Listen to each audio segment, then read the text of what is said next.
Akashvani Devikulam spice FM.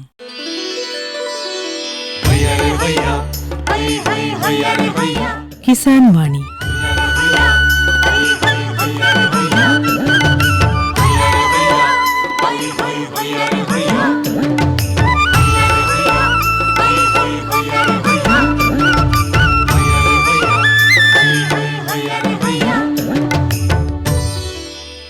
എല്ലാ ശ്രോതാക്കൾക്കും കിസാൻ വാണിയിലേക്ക് സ്വാഗതം. ഈ പരിപാടിയുടെ പ്രായോജകർ കേന്ദ്ര കൃഷി കർഷകക്ഷേമ മന്ത്രാലയം, ഭാരത സർക്കാർ.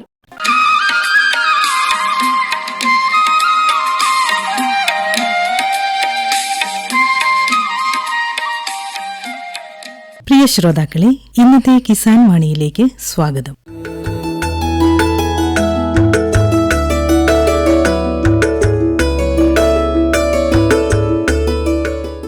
ഇടുക്കി വെള്ളത്തൂവൽ ശല്യാംപാറയിലെ സമ്മിശ്ര കർഷകനായ ശ്രീ ഫാസിൽ അബ്ദുൽ കരീം പള്ളിക്കര തന്റെ കാർഷിക അനുഭവങ്ങൾ പങ്കുവയ്ക്കുകയാണ് ഇന്നത്തെ കിസാൻ വാണിയിൽ. ഇടുക്കി ജില്ലയിലെ വെള്ളത്തൂവൽ പഞ്ചായത്തിലെ ശല്യാംപാറ പ്രദേശത്തെ ഒരു യുവ കർഷകനെയാണ് ഇന്ന് നമ്മൾ പരിചയപ്പെടുന്നത്. ഫാസിൽ പള്ളിക്കരയിൽ. ഫാസിൽ ഇവിടെ വിവിധങ്ങളായ കാർഷിക പ്രവർത്തനങ്ങളിൽ ഏർപ്പെടുന്ന ഒരു യുവ കർഷകനാണ്. അദ്ദേഹത്തിന്റെ കാർഷിക പ്രവർത്തനങ്ങൾ എന്തൊക്കെയാണെന്ന് നമുക്ക് ചോദിച്ചറിയാം. നമസ്കാരം. നമസ്കാരം. ഫാസിൽ എന്തൊക്കെ കൃഷികളാണ് ഇപ്പോൾ ചെയ്യുന്നത്? നമ്മളിപ്പോൾ ഇവിടെ ചെയ്യുന്നത് ഏലകൃഷി ചെയ്യാറുണ്ട്, ജാതി കൃഷി ചെയ്യാറുണ്ട്, കമുക്, കുരുമുളക്, ഇതൊക്കെയാണ് ഇപ്പോൾ നമ്മൾ നിലവിൽ ചെയ്തുകൊണ്ടിരിക്കുന്നത്. കൊക്കോ ഉണ്ട്. ഇതെല്ലാം നമ്മൾ ചെയ്തുകൊണ്ടിരിക്കുന്നു. ഈ എത്ര വർഷമായി കാർഷിക പ്രവർത്തനങ്ങളിൽ ഏർപ്പെട്ടു തുടങ്ങിയിട്ട്? ഒരു ഒരു 10-15 വർഷത്തിന് ഉള്ളിലായിട്ട് ചെയ്യുന്നുണ്ട് എല്ലാം. പിന്നെ പഠനം വിദ്യാഭ്യാസമൊക്കെ എവിടെയായിരുന്നു? അത് നമ്മൾ മുരിക്കാശ്ശേരി എന്ന് പറഞ്ഞ സ്ഥലത്തായിരുന്നു. ഇപ്പോൾ നമ്മളിവിടെ വന്നിട്ട് ഇപ്പോൾ ഒരു 20 വർഷത്തിൻ്റെ മുകളിലായി. പണ്ട് മുരിക്കാശ്ശേരിയിലായിരുന്നു പഠിച്ചതും കാര്യങ്ങളൊക്കെ. ഏത് ക്ലാസ് വരെ പഠിച്ചു? നമ്മളിപ്പോൾ +2 വരെ പഠിച്ചാണ്. +2 കഴിഞ്ഞിട്ട് പിന്നെ നമ്മൾ ഇവിടെ ഇല്ലായിരുന്നു. പിന്നെ കുറച്ച് ഓരോ പരിപാടികളൊക്കെ ആയിട്ട് ഇങ്ങനെ പോയി. പിന്നെ ഇപ്പോൾ മെയിനായിട്ട് കൃഷിയാണ് നമ്മൾ ചെയ്തുകൊണ്ടിരിക്കുന്നത്. അപ്പോൾ ഈ 20 വർഷം മുമ്പ് മുരിക്കാശ്ശേരിയിലായിരുന്നു പറഞ്ഞു. അപ്പോൾ ഇവിടെ വന്നിട്ട് ഏതാണ്ട് 10-20 വർഷം കഴിഞ്ഞിരിക്കുന്നു. അപ്പോൾ ഈ ഇവിടെ വന്ന് ഈ സ്ഥലമൊക്കെ വാങ്ങിക്കുമ്പോൾ അന്ന് എന്തൊക്കെ കൃഷികളുണ്ടായിരുന്നു ഓർക്കുന്നുണ്ടോ? അന്ന് കൂടുതലും റബ്ബറായിരുന്നു. പിന്നെ റബ്ബറൊക്കെ നമ്മൾ കുറച്ചൊക്കെ കളഞ്ഞിട്ട് നമ്മൾ ഏലം, ജാതി ഫസ്റ്റ് നട്ടു. ജാതി ആയി കഴിഞ്ഞപ്പോൾ പിന്നെ ഏലകൃഷി ചെയ്തു. പിന്നെ കുറച്ച് കമുകൾ വച്ചു. പിന്നെ കൊക്കോ കൃഷി നല്ലതെന്ന് പറഞ്ഞ് കൊക്കോ കൃഷി ചെയ്തു. ഇതൊക്കെ ഇങ്ങനെ ചെയ്തിപ്പോൾ ഇങ്ങനെ കുരുമുളക് ഇതൊക്കെ ചെയ്തിപ്പോൾ ഇങ്ങനെ പോകുന്നു. ഇപ്പോൾ എത്ര ഏക്കർ സ്ഥലത്താണ് ഈ കൃഷികൾ ചെയ്യുന്നത്? ഒരു 2.5 ഏക്കർ സ്ഥലം ഏകദേശം ഉണ്ട്. അതിനകത്ത് ഇപ്പോൾ നമ്മളെല്ലാം ഇങ്ങനെ ഓരോ കൃഷികളെല്ലാം ചെയ്ത് ഇങ്ങനെ പോകുന്നു. കുഴപ്പമില്ലാതെ ചെയ്തു വരുന്നെല്ലാം നമ്മൾ അതിൻ്റെ രീതിക്ക് ചെയ്തുകൊണ്ടിരിക്കുന്നു. ഇപ്പം ഈ കൃഷികൾ ഇങ്ങനെ ഏലമുണ്ട്, കുരുമുളകുണ്ട്, കൊക്കോയുണ്ട്, അതുപോലെ കമുകുണ്ട്. അതെല്ലാം ഇടകലർത്തിയാണോ ചെയ്തിരിക്കുന്നത് അതോ വേറെ വേറെയാണോ? എല്ലാം ഇടകലർത്തിയുണ്ട്. സെപ്പറേറ്റ് ചെയ്ത് ഇപ്പോൾ കമുക് സെപ്പറേറ്റ് ചെയ്തേക്കണ. ഒരു കണ്ടം പോലെ ഒരു പ്രദേശമുണ്ട്. അവിടെ നമ്മൾ സെപ്പറേറ്റ് ആണ് ചെയ്തിരിക്കുന്നത്. ഏലം ജാതിയും ഇടകലർത്തിയാണ് നിൽക്കുന്നത്. പിന്നെ കൊക്കോ കൃഷിയാണെങ്കിലും സെപ്പറേറ്റ് ആണ് കുറച്ചൊക്കെ നിൽക്കുന്നത്. കുറച്ച് കയ്യിലേക്കും ഇതിൻ്റെ ഉള്ളിലും മിക്സ് ആയിട്ടും ഉണ്ട്. പ്രധാനമായിട്ടുള്ള കൃഷി ജാതിയാണോ? പ്രധാനമായിട്ട് ജാതിയും ഏലമാണ് മെയിനായിട്ടുള്ള കൃഷി. പിന്നെ കുരുമുളക് ഉണ്ട്. പിന്നെ കമുക് കുറച്ചായിട്ടേ ഉള്ളൂ. ഒരു 10-400 ചോടുണ്ടാവും. ഏലവും ജാതിയാണ് മെയിനായിട്ടുള്ളത്. ഏലം കൃഷി തുടങ്ങിയിട്ട് ഏതാണ്ട് 10-15 വർഷമായിട്ടുണ്ടാവും അല്ലേ? ഏലം കൃഷി തുടങ്ങിയിട്ട് 15 ആയിട്ടുണ്ടാവില്ല, ഒരു 10 വർഷം ആയിട്ടുണ്ടാവും. അപ്പോൾ 10 വർഷമായിട്ട് ഏലം കൃഷി തുടങ്ങിയിട്ട്. അപ്പോൾ ഈ ഏലം കൃഷി തുടങ്ങിയപ്പോൾ അത് ഏതിനെ ഏലമാണ് നട്ടതെന്നൊക്കെ ഓർക്കുന്നുണ്ടോ? ഞർലാനയാണ് കൂടുതലായിട്ട് നമ്മൾ. ഞർലാന നമുക്ക് കേട് കുറവുണ്ട്. പിന്നെ പരിചരിക്കാനും നമുക്ക് എളുപ്പമുള്ളതുകൊണ്ട് നമ്മൾ ഞർലാനയാണ് കൂടുതലും ഉപയോഗിക്കുന്നത്. ഇത് എത്ര അടി അകലത്തിലൊക്കെയാണ് ഏലം കൃഷി ചെയ്തിട്ടുള്ളത്? 8 അടിയാണ് ഇതിൻ്റെ അകലം. പിന്നെ ചിലരൊക്കെ 9 അടിയും 7 അടിക്ക് വയ്ക്കാറുണ്ട്. നമ്മൾ കൂടുതലും 8 അടിയായിട്ടാണ് വെച്ചേക്കുന്നത്. കുഴപ്പമില്ല. അപ്പോൾ ഇങ്ങനെ 8 അടിയാകുമ്പോൾ നമുക്ക് കറക്റ്റ് അളവും കാര്യങ്ങളും കിട്ടുകയും ചെയ്യും. പിന്നെ നമുക്ക് വളം ഇട്ട് കൊടുക്കാനും മണ്ണിട്ട് കൊടുക്കാനും ഒക്കെ എളുപ്പം കിട്ടും. അതിനുവേണ്ടി നമ്മൾ 8 അടിയാണ് മെയിനായിട്ട് കൃഷി ചെയ്യുന്നത്. അതിൻ്റെ ഇടയ്ക്ക് ജാതിയും കൃഷി ചെയ്തിട്ടുണ്ടല്ലേ? ജാതി കൃഷി ചെയ്തിട്ടുണ്ട്. പക്ഷെ അത് കുറച്ച് അകത്തിയാണ് വെച്ചേക്കുന്നത്, ഒരു ഗ്യാപ്പ് നോക്കി. അല്ലെങ്കിൽ പിന്നെ ഏലം അതിൻ്റെ ഉള്ളിൽ കയറി വരാൻ പാടുവരും. അത് കാരണം അതിൻ്റെ ചോല കറക്റ്റായിട്ട് ക്രമീകരിക്കാൻ വേണ്ടി, ഷെയ്ഡ് ക്രമീകരിക്കാൻ വേണ്ടി കുറച്ച് അകത്തിയാണ് ഒന്ന് വെച്ചേക്കുന്നത്. പിന്നെ അതിന് ഷെയ്ഡിന് വേണ്ടി കുറച്ച് മരങ്ങളും കാര്യങ്ങളൊക്കെ നമ്മൾ സെപ്പറേറ്റ് വെച്ച് കൊടുത്തിട്ടുണ്ട്. ഈ ഏലം കൃഷി തുടങ്ങിക്കഴിഞ്ഞ ഈ ഞള്ളാനി നട്ട് കഴിഞ്ഞാൽ എത്ര വർഷം ആകുമ്പോഴത്തേക്ക് ആദായം കിട്ടി തുടങ്ങും? അത് 1-ാം വർഷം മുതൽ കിട്ടേണ്ടതാണ്. പക്ഷേ നമ്മുടെ പരിചരണം പോലെ ഇരിക്കും. 1-ാം വർഷം മുതൽ കായ ഉണ്ടാവും. പിന്നെ 3-ാം വർഷമാണ് ഇതിൻ്റെ മെയിനായിട്ടുള്ളൊരു ആദായം നമുക്ക് കറക്റ്റായിട്ട് കിട്ടി തുടങ്ങുക. 1-2 വർഷം അത്യാവശ്യം ജോലിക്കും അതിൻ്റെ പണിക്കൂലിയും വളത്തിനുള്ള പൈസയ്ക്കുള്ളതാണ് കിട്ടുള്ളൂ. പിന്നെ 3-ാം വർഷം മുതലാണ് നമുക്ക് ശരിക്കും ഒരു ആദായത്തിലേക്ക് വരുള്ളൂ. നല്ല രീതിയിൽ പരിചരിച്ച് കഴിഞ്ഞാൽ 3-ാം വർഷം ആകുമ്പോഴത്തേക്കും മികച്ച വിളവ് ലഭിക്കുമെന്ന് പറഞ്ഞല്ലോ. അപ്പോൾ നമുക്ക് ഒരേക്കറിൽ നിന്ന് ഏകദേശം എത്ര കിലോ ഒക്കെ വരെ ഉൽപ്പാദനം കിട്ടും? അങ്ങനെ നോക്കിയിട്ടുണ്ടോ? അത് ഓരോ ഏരിയയുടെ അനുസരിച്ചാണ്. അത് ഇപ്പോൾ തണുപ്പുള്ള നല്ല ഏരിയയിലാണെങ്കിൽ ഒരു 500 കിലോ ഉണക്ക് കിട്ടുന്ന ആളുകൾ വരെ ഉണ്ട്. പക്ഷെ നമ്മുടെ ഈ ഏരിയയിലൊക്കെ പ്രത്യേകിച്ച് ചൂട് കൂടിയ ഏരിയ ഉണ്ട്, ഒരു 300 കിലോയൊക്കെ ആവറേജ് കിട്ടാനുള്ള ഇതുള്ളൂ. ബാക്കിയുള്ള ഏരിയയിലേക്കാണെങ്കിൽ, തണുപ്പുള്ള ഏരിയയിലാണെങ്കിൽ കുറച്ച് കൂടുതൽ കിട്ടാനുള്ള ചാൻസ് ഉണ്ട്. ഈ ഏലം, ഞള്ളാനി ഏലം പരിചരിച്ച് വരുമ്പോൾ നമ്മൾ കൃഷി ചെയ്ത് ഒരു വർഷം നട്ട് അതിൻ്റെ ചിമ്പ് നടുവല്ലേ ചെയ്യുന്നത്. ചിമ്പ് നട്ടിട്ട് നമ്മൾ അതിങ്ങനെ പരിചരിച്ച് വരുമ്പോൾ എന്തെല്ലാം വളപ്രയോഗങ്ങൾ വേണ്ടി വരുന്നു? വളപ്രയോഗം എന്ന് പറഞ്ഞാൽ നമ്മൾ ഫസ്റ്റ് നടുമ്പോൾ ഒരു കുഴി എടുത്തിട്ട് അതിനകത്ത് കുറച്ച് ചപ്പ് കാര്യങ്ങൾ, പിന്നെ സൂഡോമോണസും എല്ലാം മുക്കിയിട്ടാണ് നമ്മളത് നടുന്നത്. പിന്നെ അത് കഴിഞ്ഞത് കയറി വരുമ്പോൾ കുറച്ച് നമ്മൾ ചപ്പൊക്കെ ഇട്ട് റെഡിയാക്കി എടുത്ത്, പിന്നെ നമ്മൾ അതിൻ്റെ ചെയ്യേണ്ട 10-26 അങ്ങനെയുള്ള കുറച്ച് വളങ്ങളൊക്കെ ശകലിച്ച് തൂളി കൊടുത്ത്, പിന്നെ ഇത് കയറി ഒരു വർഷം ആകുമ്പോഴാണ് നമ്മൾ അതിൻ്റെ മെയിനായിട്ടുള്ള വളങ്ങൾ കാര്യങ്ങളൊക്കെ കറക്റ്റായിട്ട് ചെയ്യുന്നത്. അതിന് മുമ്പ് കുറച്ച് മരുന്ന് പ്രയോഗങ്ങളൊക്കെയാണ് നടത്താറുള്ളൂ. കാര്യമായിട്ട് വളം ചെയ്യണമെങ്കിൽ ഒരു വർഷം കഴിഞ്ഞിട്ടാണ് പിന്നെ മെയിനായിട്ടുള്ള വളങ്ങളും കാര്യങ്ങളൊക്കെ ചെയ്ത് കയറ്റിക്കൊണ്ട്, പിന്നെ ചാണാൻ അങ്ങനെയുള്ള അസംസ്കൃത വസ്തുക്കൾ ഇട്ട് കൂടുതലും ഓർഗാനിക്കായിട്ടാണ് നമ്മളിപ്പോൾ ചെയ്തുകൊണ്ടിരിക്കുന്നത്. ഓവറായിട്ട് നമ്മൾ മരുന്ന് രാസവളങ്ങളൊക്കെ കുറവാണ് ഉപയോഗിക്കുന്നത്. കൂടുതലും ഓർഗാനിക്കായിട്ടുള്ള വളങ്ങളാണ് നമ്മൾ കൂടുതലും യൂസ് ചെയ്യുന്നത്. ഈ മരുന്ന് തളിക്കൽ, നമ്മൾ ഇപ്പോൾ ഏലം കൃഷി ചെയ്യുമ്പോൾ മരുന്ന് തളിക്കൽ ഒരു വർഷത്തിൽ അല്ലെങ്കിൽ എത്ര ദിവസം കൂടുമ്പോഴാണ് ചെയ്യാറുള്ളത്? മെയിനായിട്ട് ഏലത്തിന് 20 ദിവസം കൂടുമ്പോഴാണ് ശരിക്കും മരുന്ന് തളിച്ച് കൊടുക്കേണ്ടത്. തണ്ടുവരപ്പൻ അങ്ങനെയുള്ള കാര്യങ്ങൾ കയറാണ്ടിരിക്കാൻ വേണ്ടി. പിന്നെ ഫിസോറിയം, തട്ടമറിച്ചിൽ, അതിനൊക്കെ നമുക്ക് 20 ദിവസം കൂടുമ്പോൾ നമ്മൾ മരുന്ന് തളിച്ച് കൊടുക്കണം. പിന്നെ വളം കാര്യങ്ങൾ നമ്മൾ സ്പ്രേ ചെയ്ത് കൊടുക്കാറുണ്ട്. അത് 10-20 ദിവസം ഇതുപോലെ തന്നെയാണ്. 20 ദിവസമാണ് മെയിനായിട്ട് ഇതിൻ്റേത്. പിന്നെ ചില ആൾക്കാർ അതിൻ്റെ സൗകര്യം പോലെ 30-40 ദിവസമൊക്കെ ഇടവേളയിൽ ചെയ്യാറുണ്ട്. ഈ വളപ്രയോഗം കലക്കി ഒഴിക്കുന്നതാണോ നല്ലത്, അതോ അല്ലെങ്കിൽ നമ്മൾ വളമൊക്കെ ഇട്ട് കൊടുക്കുന്നതാണോ? ഏതാണ് കൂടുതൽ ഫലപ്രദമായിട്ട് തോന്നുന്നത്? എഫക്റ്റീവായിട്ടുള്ളത് നമ്മൾ ഒഴിച്ചു കൊടുക്കുന്നതാണ്. പിന്നെ മഴയൊക്കെയുള്ള സമയത്ത് കൂടുതലും നമ്മൾ ഇട്ട് കൊടുക്കാറാണ് കൂടുതലും ഉള്ളത്. അന്നേരം ഓൾറെഡി വെള്ളം ഉള്ളതുകൊണ്ട് നമ്മൾ ഇട്ട് കൊടുക്കണം. വേനൽക്കാലത്ത് നമ്മൾ കൂടുതലും തളിച്ചു കൊടുക്കാറും ഒഴിച്ചു കൊടുക്കാറാണ് കൂടുതലും പതിവ്. ഒഴിച്ചു കൊടുക്കാനാണ് എഫക്റ്റീവ് കൂടുതലാണെന്നാണ് നമ്മൾ ഇപ്പോൾ പഠിച്ചേക്കണത്. പിന്നെ പലരും പല രീതിക്കാണ് ചെയ്യുന്നത്. നമ്മൾ ചെയ്തുകൊണ്ടിരിക്കുന്നത് ഒഴിച്ചു കൊടുക്കാനാണ് മെയിനായിട്ട് ചെയ്തിരിക്കുന്നത്. പിന്നെ മഴക്കാലം ആകുമ്പോൾ മാത്രം ഇട്ട് കൊടുക്കും. കാരണം ഈ മഴക്കാലം ആകുമ്പോൾ നമ്മൾ ഒഴിച്ചു കൊടുത്തു കഴിഞ്ഞാൽ വെള്ളത്തിൻ്റെ അല്ലെങ്കിൽ ഈർപ്പത്തിൻ്റെ അംശം കൂടുതലുള്ളതുകൊണ്ട് തട്ടമറിച്ചിൽ പോലുള്ള രോഗങ്ങളുണ്ടാകാൻ സാധ്യത കൂടുതലുണ്ട് അല്ലേ? കൂടുതലുണ്ട്. അതുകൊണ്ടാണ് നമ്മൾ ഒഴിച്ചു കൊടുക്കുന്നത്. വേനൽക്കാലത്ത് നമ്മൾ ഒഴിച്ചു കൊടുക്കും, മഴക്കാലത്ത് നമ്മൾ ഇട്ട് കൊടുക്കുകയാണ്. എന്ന് വെച്ചാൽ ഈ തട്ടമറിച്ചിൽ, അഴുകൽ, ഫിസോറിയ ഉള്ള സംഭവം കൂടും. അത് കാരണം നമ്മൾ അതിന് രീതിക്കാണ് കൃഷി ചെയ്ത് മുന്നോട്ട് പോകുന്നത്. ഇനി ഏലം കൃഷി, ഈ വിളവെടുപ്പൊക്കെ നടത്താനായിട്ട് നമുക്ക് ഇവിടെ തന്നെ തൊഴിലാളികളെ കിട്ടുന്നുണ്ടോ, അതോ അന്യസംസ്ഥാന തൊഴിലാളികളെ ആശ്രയിക്കേണ്ടി വരുന്നുണ്ടോ? ഇല്ല, നമ്മൾ ഇപ്പോഴത്തെ നിലവിൽ ഇതുവരെ വിഷയം ഉണ്ടായിട്ടില്ല. നമ്മുടെ പരിസര പ്രദേശത്തുള്ള ആളുകൾ തന്നെയാണ് ഇതിൻ്റെ തൊഴിലെല്ലാം വരുന്നത്. പിന്നെ നമ്മൾക്ക് കിട്ടാതെ വന്നാൽ മാത്രമാണ് പുറത്തുനിന്നുള്ള ആളുകൾ നമ്മൾ വിളിക്കാറുള്ളൂ. ഏലം വിളവെടുത്ത് കഴിഞ്ഞാൽ നമുക്ക് ഉണക്കാനായിട്ട് സ്റ്റോർ സ്വന്തമായിട്ടുണ്ടോ, അതോ നമ്മൾ വേറെ എവിടെയെങ്കിലും കൊണ്ട് ഉണക്കാണോ ചെയ്യുന്നത്? ഇല്ല, സ്റ്റോർ നമുക്ക് സ്വന്തമായിട്ടില്ല. എന്ന് വെച്ചാൽ നമ്മൾ ഓവർ കൃഷി ഇല്ലാത്തതുകൊണ്ട് നമ്മൾ സ്വന്തമായിട്ട് സ്റ്റോർ ഉണങ്ങാനുള്ള ഇതില്ലാത്തതുകൊണ്ട് നമ്മൾ പുറത്താണ് ഉണങ്ങുന്നത്. പിന്നെ പുറത്തുകൊണ്ട് ഉണങ്ങി നമ്മൾ കൊണ്ടുവരികയാണ് ചെയ്യാറ്. ഇത് വിൽപ്പന നമ്മൾ ഇവിടെ തന്നെയാണോ നടത്തുന്നത്, അതോ വേറെ എവിടെയെങ്കിലും കൊണ്ടുപോയി വിൽക്കേണ്ടി വരുന്നുണ്ടോ? അത് നമ്മൾ പരിസര പ്രദേശത്ത് ഇത് വാങ്ങുന്ന കച്ചവടക്കാർ ഉണ്ട്. അപ്പോൾ അവരുടെ അടുത്ത് നമുക്ക് വില എവിടെയൊക്കെ നമുക്ക് അഫോർഡബിൾ ആയിട്ടുള്ളത് വെച്ച് കഴിഞ്ഞാൽ അവിടെ കൊണ്ടുപോയി കൊടുക്കുകയാണ് നമ്മൾ സാധാരണ ചെയ്യാറ്. ഈ ഏലക്കായ്ക്ക് ചൊറി, അതുപോലെ ഇതിൻ്റെ വലിപ്പം കൂടുതലുള്ള കായ ഉൽപ്പാദിപ്പിക്കാൻ, ചൊറി ഇല്ലാത്ത കായും അതുപോലെ വലിപ്പം കൂടിയ കായൊക്കെ ഉൽപ്പാദിപ്പിക്കാനായിട്ട് സാധിക്കുന്നുണ്ട്. അതെങ്ങനെയാണ്? അത് നമ്മുടെ വളപ്രയോഗവും മരുന്നടിയും പോലെ ഇരിക്കും. അത് മരുന്നടി കുറവാണെങ്കിൽ ചൊറി ഉണ്ടാകാൻ ചാൻസ് കൂടുതലാണ്. അപ്പോൾ ചൊറിക്കുള്ള മരുന്ന് നമ്മൾ സെപ്പറേറ്റ് കൊടുക്കും. പിന്നെ കാ വലിപ്പം വയ്ക്കാനുള്ള വളങ്ങൾ പ്രയോഗങ്ങൾ നമ്മൾ ചെയ്യുന്നതുകൊണ്ട് കാ വലിപ്പം കിട്ടും. പിന്നെ നമ്മളൊരു 3-4 എടുപ്പ് കഴിഞ്ഞ് കഴിയുമ്പോൾ പിന്നെ ശകലമായിട്ട് നോർമലി കായ്ക്ക് വലിപ്പം കുറയാറുണ്ട്. ഫസ്റ്റ് എടുപ്പിനൊക്കെ നമുക്ക് അത്യാവശ്യം കായ്ക്ക് വലിപ്പം കിട്ടാറുണ്ട്. പിന്നെ ചൊറിക്കുള്ള മരുന്ന് നമ്മൾ ചെയ്യുന്നതുകൊണ്ട് ചൊറികൾ അങ്ങനെ വരാറില്ല. പിന്നെ ലാസ്റ്റത്തെ ടൈമിലൊക്കെ ആകുമ്പോൾ ചെറിയ ചൊറികളെ കാണാറുണ്ട്. അത് വേനൽ കൂടുമ്പോഴല്ലേ? വേനൽ കൊണ്ടുണ്ടല്ല, അത് കായ എടുത്ത് തീരാറാകുമ്പോൾ ഓട്ടോമാറ്റിക്കലി അത് അതിൻ്റെ ഒരു ഇതാണത്. അപ്പം അങ്ങനെ വരാറുണ്ട്. പിന്നെ അധികം ആകാറില്ല. നമ്മൾ ഈ മരുന്നും കാര്യങ്ങളൊക്കെ ഉപയോഗിക്കുന്നതുകൊണ്ട് ചെറുതായിട്ടൊക്കെ എന്തായാലും കാണിക്കാറുണ്ട്. हर जोखिम से निकल कर फसल आए, सुरक्षित हो जाए। फसल बीमा से हर किसान अब आत्मनिर्भर हो जाए। संकट के समय प्रधानमंत्री फसल बीमा योजना किसानों के लिए वरदान है। अब सूखा पड़े या बाढ़ आ जाए, कोई डर नहीं। अब ओले पड़े या कीट पतंगे फसल खा जाए, कोई फिक्र नहीं, क्योंकि हमने लिया है प्रधानमंत्री फसल बीमा। बुआई से फसल कटाई तक हर जोखिम का दावा, न्यूनतम प्रीमियम पर अधिकतम भुगतान का वादा। योजना से हर साल जुड़ रहे हैं 5 करोड़ से ज्यादा किसान। अब आपकी है बारी। नजदीकी कृषि कार्यालय, सहकारी समिति, बैंक शाखा, अधिकृत बीमा कंपनी या जन सेवा केंद्र में स्वेच्छा से करा सकते हैं पंजीकरण। फसल बीमा पोर्टल या फसल बीमा ऐप द्वारा भी कराया जा सकता है पंजीकरण। प्रधानमंत्री फसल बीमा योजना, आपकी फसलों का संपूर्ण सुरक्षा कवच। कृषि एवं किसान कल्याण मंत्रालय, भारत सरकार। ഈ പൊതുവെ ഏലം കൃഷി നമുക്ക് ആദായകരമായ ഒരു കൃഷിയായിട്ട് മാറിയിട്ടുണ്ട് ഇപ്പോഴും തോന്നുന്നു അല്ലേ? കുഴപ്പമില്ല.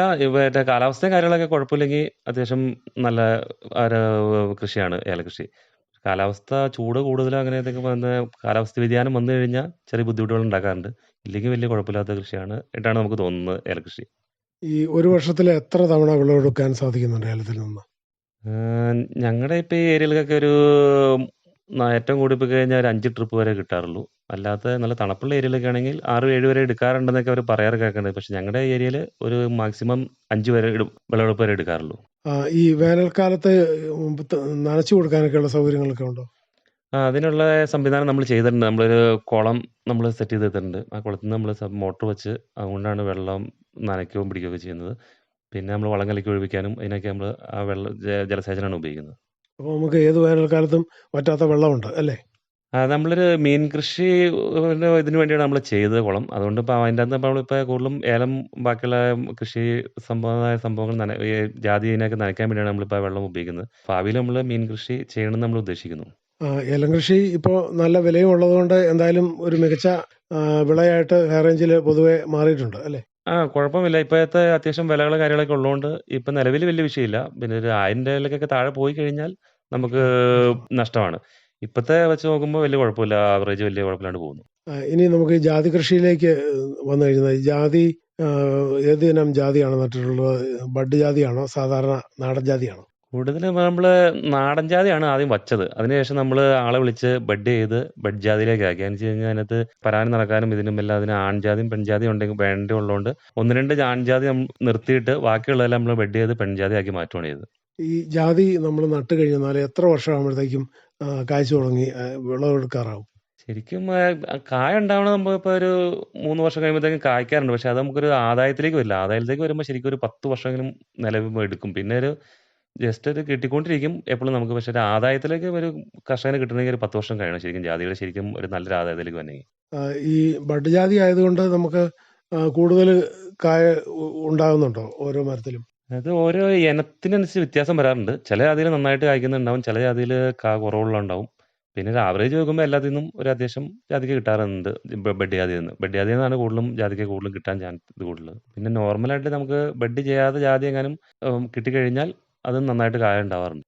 എത്ര ജാതി മരങ്ങളുണ്ടാവും ഏകദേശം? ഏകദേശം ഒരു 100 ജാതിയുടെ അടുത്ത് നമുക്കുണ്ട്. അതിലൊരു 70 ജാതികൾ ഇപ്പോൾ കായ്ക്കുന്നുണ്ട്. കുഴപ്പമില്ല, ഇങ്ങനെ പോകുന്നു. ഈ ജാതിക്കായ്ക്ക് ഏറ്റവും കൂടിയ വില എത്ര വരെ കിട്ടിയിട്ടുണ്ട്?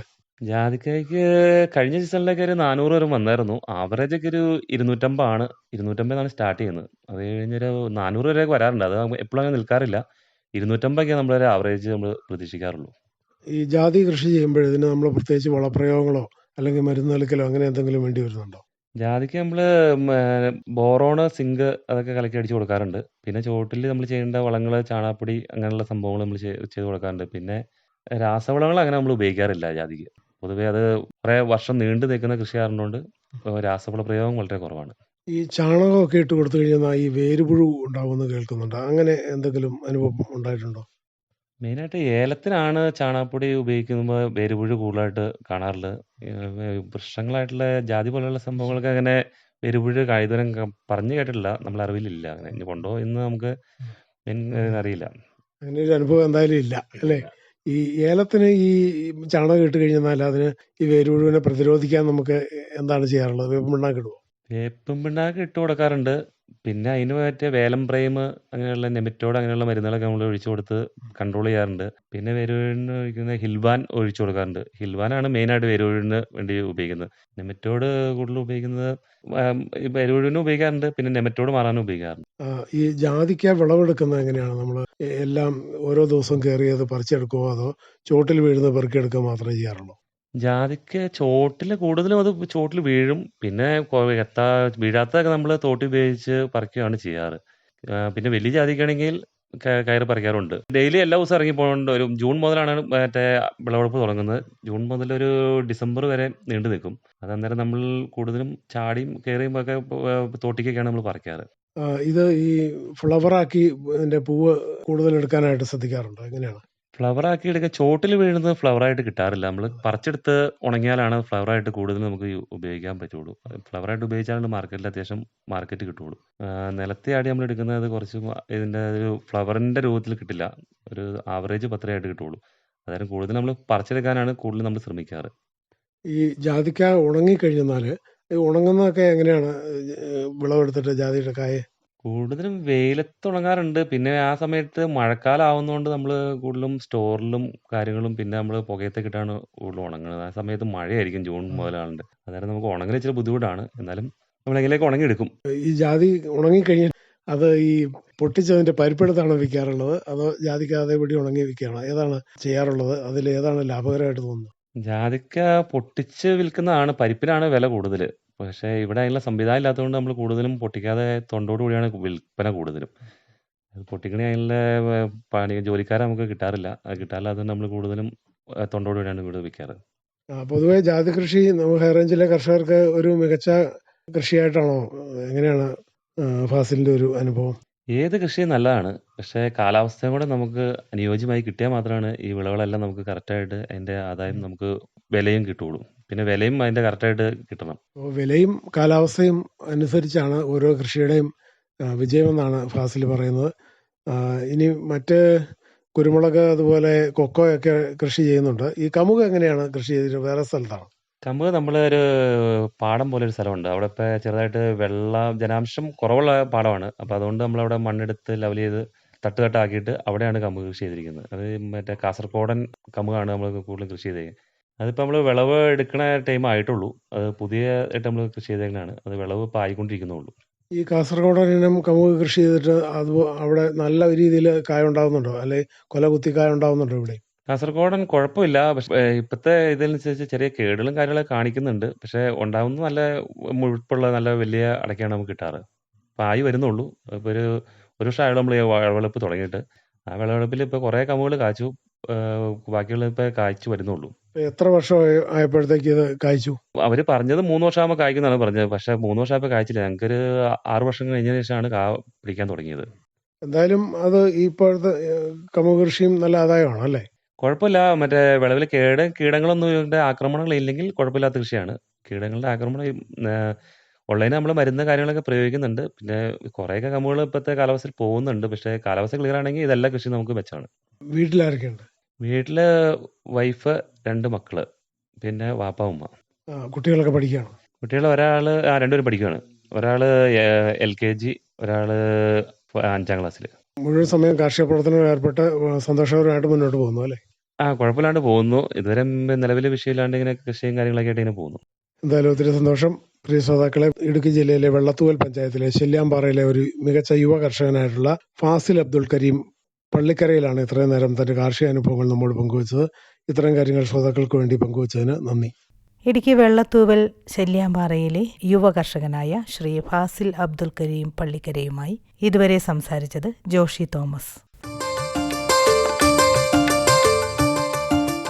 പ്രധാൻമന്ത്രി കിസാൻ സമ്മാൻ നിധി ഈ പദ്ധതിയിൻ കീഴിൽ 2 ഹെക്ടർ വരെ കൈവശ ഭൂമിയുള്ള കർഷക കുടുംബത്തിന് 6000 രൂപ പ്രതിവർഷം നൽകുന്നതായിരിക്കും. അർഹരായ കർഷകർക്ക് 2000 രൂപ വീതം 3 തവണകളായി നേരിട്ട് അവരുടെ അക്കൗണ്ടിൽ നിക്ഷേപിക്കുന്നതായിരിക്കും. ഈ ചെറുകിട നാമമാത്ര കർഷക കുടുംബങ്ങളെ സംസ്ഥാന സർക്കാർ തെരഞ്ഞെടുത്തുകൊണ്ടിരിക്കുകയാണ്. ഈ പദ്ധതിയുടെ മുഴുവൻ ചെലവും ഭാരത സർക്കാരാണ് വഹിക്കുന്നത്. പ്രധാനമന്ത്രി കിസാൻ സമ്മാൻ നിധി കർഷകരുടെ കൃഷിപരമായ പുതിയ അഭിമാനം. കൃഷി കർഷക ക്ഷേമ മന്ത്രാലയം, ഭാരത സർക്കാരിൽ നിന്ന് ജനതാൽപര്യാർത്ഥം. सूखा हो या बेमौसम की बरखा हो, कीड़ा लगे खेत में या दुविधा हो, बहुत ही कम प्रीमियम पे पूरी हो भरपाई, फसल बीमित रहे कटाई के बाद भी भाई। हाँ, ऋणी या अऋणी अब हर किसान लाभ उठाए। एक मौसम एक दर है, सब किसान बीमा कराए। प्रधानमंत्री फसल बीमा योजना से हर किसान मुस्काए। कृषि और किसान कल्याण मंत्रालय द्वारा किसान हित में जारी।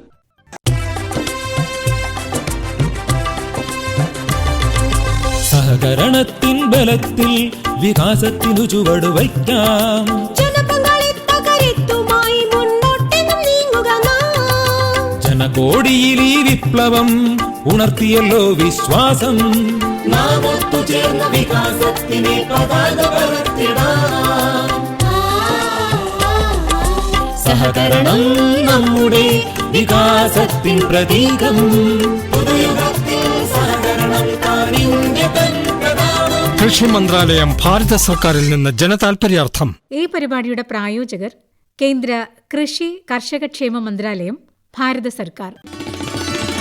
എല്ലാ കിസാൻ വാണി ശ്രോതാക്കൾക്കും കൂപ്പുകൈ.